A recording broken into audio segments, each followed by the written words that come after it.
மகாபாரதத்திலே காட்டப்பட்டுள்ள பேருண்மைகளை, அதில் மறைந்துள்ள நுண்ணிய நிலைகளை ஞானகுரு அவர்கள் இந்த உபதேசத்திலே எடுத்து காட்டுகின்றார்கள். ஆக போர் என்ற நிலையில் வரும்பொழுது அந்த போரிலே இருபக்கம் உள்ளவர்களுமே அம்பால் ஒருவரை ஒருவர் தாக்குவதாக, பாய்ச்சுவதாக வியாசகர்களை சுட்டி காட்டுகின்றார். அர்ஜுனனோ சகலகல வல்லவன் என்றும் காட்டுகின்றார்கள். அவனுக்கு சகல சக்திகளும் உண்டு என்றும் காட்டுகின்றார்கள். ஆனால் அம்பாக பாய்ச்சச் சொன்னது எதை, வீழ்த்தச் சொன்னது எதை, அதை நாம் தெளிவாக தெரிந்து கொள்ள வேண்டும். அதைத்தான் இங்கே குரு ஒருவர் தீமை செய்கிறார் என்றால் ஈஸ்வரா என்று புருவ மத்தியிலே நினைவை செலுத்தி அந்த மகரிஷி சக்தி பெற வேண்டும் என்று நமக்குள் இந்த எண்ணத்தை செலுத்தி இதே உணர்வை மகரிஷி சக்தி யார் தீமை செய்கின்றாரோ, ஆக நம்மை தாக்க வருகின்றாரோ அவருக்கு அவருடைய உள்ளத்திற்கு அந்த மகரிஷி சக்தி கிடைக்க வேண்டும் என்று அம்பாக பாய்ச்ச வேண்டும். ஆக இதைத்தான் அம்பாக பாய்ச்சும்படி சொன்னார்களே தவிர அந்த மனிதனையோ அவருடைய உடலையோ மற்ற நிலையிலே தாக்க வேண்டும் என்று சொல்லவில்லை. எங்கே தீமை தோன்றுகின்றதோ, எங்கே தவறான நிலைகள் தோன்றுகின்றதோ அந்த தீமையை, அந்த தவறான நிலைகளைத்தான் வீழ்த்த வேண்டும் என்று சொன்னார்களே தவிர மனித உடலுக்கு அல்ல. மகரிஷி சக்தி பெற வேண்டும் என்ற உணர்வை ஈஸ்வரா இந்த உயிரை எண்ணி புலனறிவால் எண்ணி ஏங்கி எடுத்து யார் தீமை செய்ய வேண்டும் என்று எண்ணுகின்றார்களோ, விரும்புகின்றார்களோ அவருக்கு அந்த மகரிஷி சக்தியை பாய்ச்சி என்னுடன் இணைந்து வாழும் நிலையாக, என்னுடன் நேசமாக ஒன்றி வாழும் நிலையாக எண்ணங்கள் அங்கே தோன்ற வேண்டும் என்று இந்த நோக்கத்தில் தான் அம்பை பாய்ச்ச சொன்னார்கள்.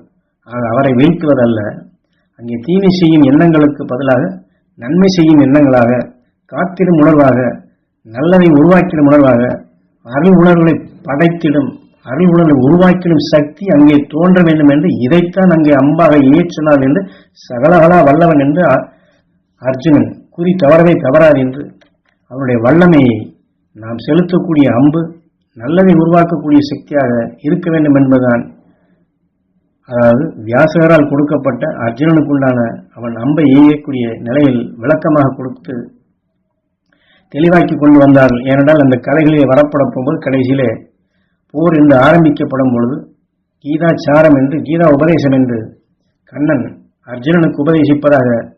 காரணம், அர்ஜுனன் இங்கே எனக்கு முன்னாடி என்னுடைய சொந்தக்காரர்கள், என்னுடைய சகோதரர்கள், என்னுடைய குருதான் இங்கே எதிர்த்து நிற்கின்றார்கள்.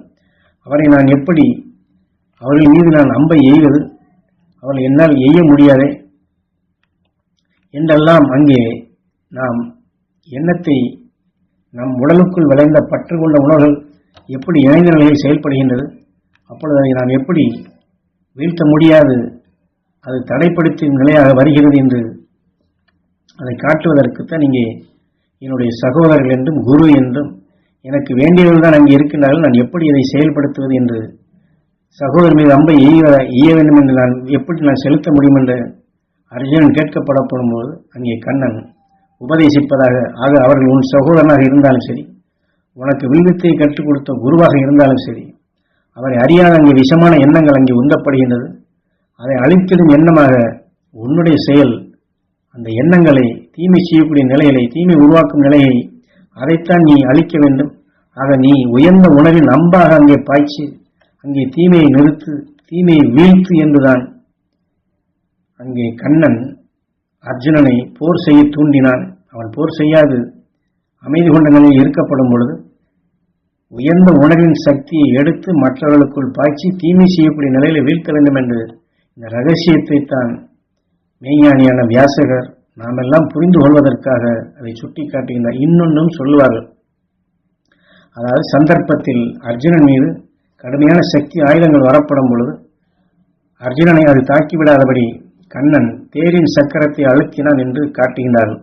அது இந்த இடத்துல தேரின் சக்கரத்தை அழுத்தினான் என்றால், ஒருவன் நம்மீது கோபம் கொண்டோ, வெறுப்பு கொண்டோ, பகமை கொண்டோ, ஆத்திரம் கொண்டோ, துன்மார்க்க உணர்வு கொண்டு நம்மீது உணர்வை பாய்ச்சினான் என்றால், அதே உணர்வை நாமும் எண்ணினோம் என்றால் அந்த அழுத்தம் நம்மையும் தீமை செய்யக்கூடிய நிலையாக அவனுக்கு பதிலை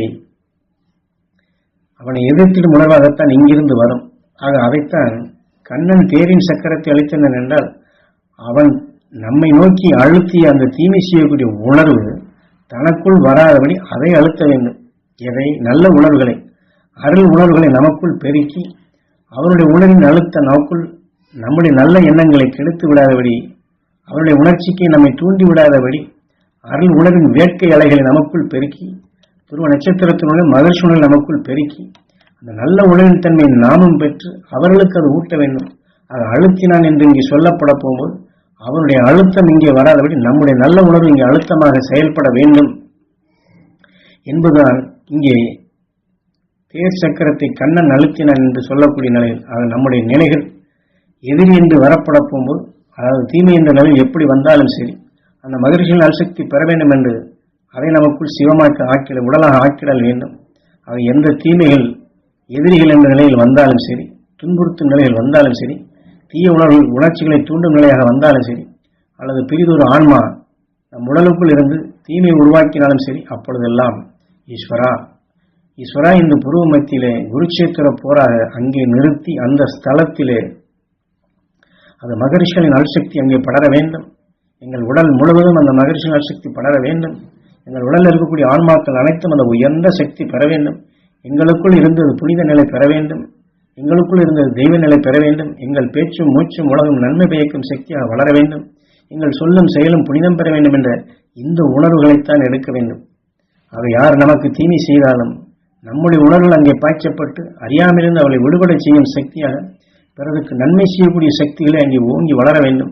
அதைத்தான் அர்ஜுனன் சகலகலா வல்லவன் என்று சுட்டிக்காட்டி, எங்கே தீமை தோன்றுகின்றதோ அந்த ஸ்தலத்திலேயே நிறுத்திவிடு, குருட்சேத்திர போராக நடத்து என்று தெளிவாக இந்த பேருண்மைகளை ஞானகுரு அவர்கள் நமக்கு சுட்டிக்காட்டி, நம்முடைய அழுத்தம், நம்முடைய உணர்வின் வேகம் எந்த அடிப்படையில் இருக்க வேண்டும், தீமை செய்யக்கூடிய உணர்வு வந்தால் அதை நாம் எப்படி அருள் உணர்வு கொண்டு அழுத்தி அந்த துன்பத்தை தீமையை ஏற்படுத்தும் நிலைகள் வராதபடி அதை தடுத்து நிறுத்தும் சக்தியாக ஒவ்வொரு நொடிப்பொழுதும் நாம் செயல்படுத்த வேண்டும் என்று காட்டுகின்றார். ஏனென்றால் கண்கள் அதுதான் ஒவ்வொன்றையும் உற்று பார்த்து, அவன் எதிரி, இவன் நண்பன், இவன் உன்னை தாக்க வருகின்றான் என்று சகலத்தையுமே சுட்டி காட்டும் நிலையாக, சகலத்தையும் நமக்குள் உணர்த்தும் நிலையாக, சகலத்தையும் உருவாக்கும் நிலைகளாக, இந்த உடலையே நான் தான் உருவாக்கினேன், அனைத்திலும் நான் தான் கலந்துள்ளேன், எதை எடுத்தாலும் எதை நினைத்தாலும் அதிலே நான் கலந்தே வருகின்றேன், நீ எதை நினைக்கின்றாயோ உன்னை நான் வழி நடத்தி செல்லுகின்றேன் கண்ணன் என்று சொல்வதாக,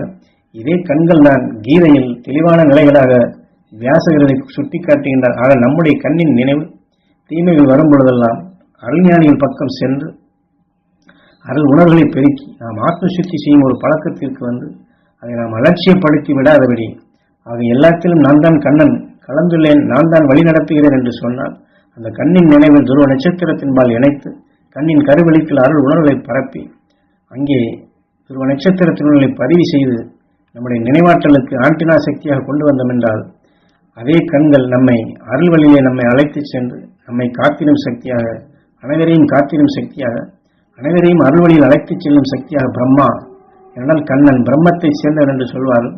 அருள் ஒளியை பெருக்கி அருஞானத்தை உருவாக்கி மெய்வழி செல்லும் பாதையை நம் கண்கள் வழியாக அதை எப்படி கொண்டு வர வேண்டும், கண்கள் வழியாக கொண்டு வந்தால் அதனுடைய இணைந்த நிலையில் அர்ஜுனன் தீமையை அகற்றிடும் சக்தியாக, தீமை செய்யும் எந்த இடத்தில் உருவாகின்றது அதை மாற்றி அமைக்கும் சக்தியாக நம்முடைய பேச்சு மூச்சு சொல் செயல் அமைந்து நம்மையும் காத்து நம் சுற்றியுள்ள அனைவரையும் காக்கக்கூடிய சக்தியாக, நமது ஆன்மாவையும் இந்த பரமான்மாவையும் தூய்மைப்படுத்தும் சக்தியாக எல்லோரும் இது பெற வேண்டும் என்றுதான் வியாசகர் இந்த தத்துவங்களை நமக்கு கொடுத்துள்ளார்கள்.